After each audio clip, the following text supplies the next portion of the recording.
हरे कृष्णा भक्तों, राधे राधे। स्वागत है आपका हमारे YouTube चैनल पे। आज हम माघ मास महात्म्य में 19वां अध्याय श्रवण करेंगे। तो आइए बिना देर किए कथा प्रारंभ करते हैं। चैनल पे अगर आप न्यू हैं तो प्लीज़ चैनल को सब्सक्राइब कर लीजिएगा और वीडियो को अपने दोस्तों के साथ शेयर करना मत भूलिएगा। वह पांचों कन्याएं इस प्रकार विलाप करती हुई बहुत देर प्रतीक्षा करके अपने घर लौटी।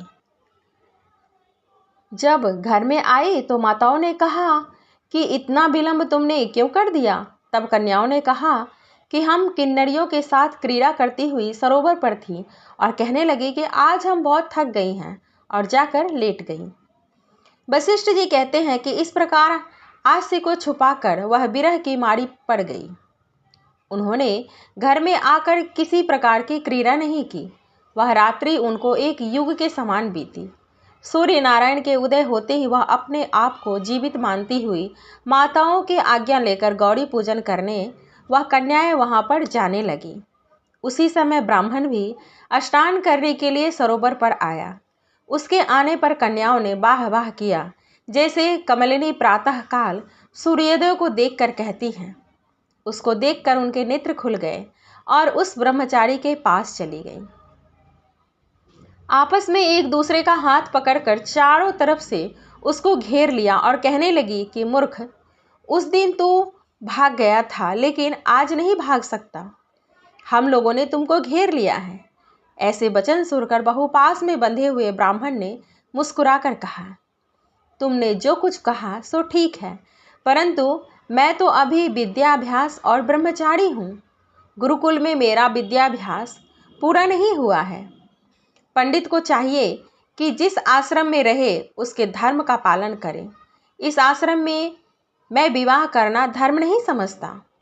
अपने व्रत का पालन करके और गुरु की आज्ञा पाकर ही विवाह कर सकता हूँ, उससे पहले नहीं कर सकता। यह बात सुनकर वह कन्याएं इस प्रकार बोली जैसे बैसाख मास में कोयल बोलती है। वह कहने लगी कि धर्म से अर्थ और अर्थ से काम और काम से धर्म के फल का प्रकाश होता है। ऐसा ही पंडित लोग और शास्त्र कहते हैं। हम काम सहित धर्म की अधिकता से आपके पास आए हैं, सो आप पृथ्वी के सब भोगों को भोगिए। उस ब्राह्मण ने कहा कि तुम्हारा वचन सत्य है। मैं अपने व्रत को समाप्त करके ही विवाह कर सकता हूँ, पहले नहीं कर सकता। तब वे कन्याएं कहने लगे कि तुम मूर्ख हो। अनोखी औषधि, ब्रह्म बुद्धि, रसायन सिद्धि, अच्छे कुल की सुंदर नाड़ियां तथा मंत्र जिस समय प्राप्त हो तभी ग्रहण कर लेना चाहिए। कार्य को टालना नहीं चाहिए। केवल भाग्य वाले पुरुष ही प्रेम से पूर्ण अच्छे कुल से उत्पन्न स्वयं वर चाहने वाली कन्याओं को प्राप्त होते हैं। कहाँ हम अनोखे नाड़ियाँ, कहाँ आप तपस्वी बालक। यह बेमेल का मेल मिलाने में विधाता की चतुराई ही है। इस कारण आप हम लोगों के साथ गंधर्व विवाह करने। इनके ऐसे वचन सुनकर उस धर्मात्मा ब्राह्मण ने कहा कि व्रती रहकर इस समय विवाह नहीं करूँगा, मैं स्वयं की इच्छा नहीं करता। इस प्रकार उसके वचन सुनकर उन्होंने एक दूसरे का हाथ छोड़कर उसको पकड़ लिया। सुशील और सुस्वरा ने उसकी भुजाओं को पकड़ लिया। सुतारा ने आलिंगन किया और चंद्रिका ने उसका मुख चूम लिया। परंतु फिर उसने क्रोधित होकर उनको श्राप दिया कि तुम डायन की तरह मुझसे चिपटी हो, इस कारण पिशाचनी हो जाओ। ऐसे श्राप देने पर वह उसको छोड़कर अलग खड़ी हो गई। उन्होंने कहा कि हम निरपराधियों को वृथा क्यों श्राप दिया। तुम्हारी इस धर्मज्ञता पर धिक्कार है। प्रेम करने वाले से बुराई करने वाले का सुख दोनों लोकों में नष्ट हो जाता है, इसलिए तुम भी हम लोगों के साथ पिशाच हो जाओ।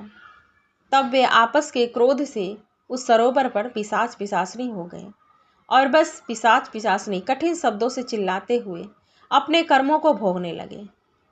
वशिष्ठ जी कहने लगे कि हे राजन, इस प्रकार वह पिशाच उस सरोवर के इधर उधर फिरते रहे।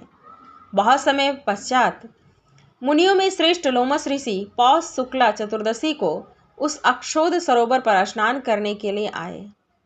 जब क्षुधा से दुखी इन पिशाचों ने उनको देखा तो उनकी हत्या करने के लिए गोल बांधकर उनको चारों तरफ से घेर लिया। वेदनिधि ब्राह्मण भी वहां पर आ गए और उन्होंने लोमस ऋषि को साष्टांग प्रणाम किया। वे पिशाच ऋषि के तेज के सामने ठहर न सके और दूर जाकर खड़े हो गए। वेदनिधि हाथ जोड़कर लोमस ऋषि से कहने लगे कि भाग्य से ही ऋषियों के दर्शन होते हैं। फिर उन्होंने गंधर्व कन्या और अपने पुत्र का परिचय देकर सब वृतांत सुनाया और कहा कि हे मुनिवर, यह सभी श्राप मोहित होकर आपके सम्मुख खड़े हैं।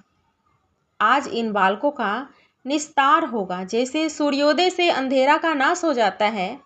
वशिष्ठ जी कहने लगे कि पुत्र के दुख से दुखी हुए वेदनिधि ब्राह्मण के ऐसे वचन सुनकर लोमस ऋषि के नेत्रों में जल भर आया और वेदनिधि से कहने लगे कि मेरे प्रसाद से बालकों को शीघ्र स्मृति पैदा हो। मैं उनका धर्म कहता हूँ, जिससे इसका आपस का ज्ञान विलीन हो जाएगा। वेदनिधि कहने लगे कि हे महर्षि, धर्म को जल्दी ही कहिए, क्योंकि श्राप की अग्नि बड़ी दुखकारक होती है।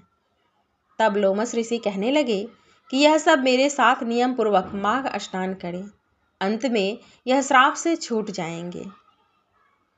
आगे की कथा हम कल के अध्याय में श्रवण करेंगे। तब तक के लिए जय श्री कृष्णा, राधे राधे।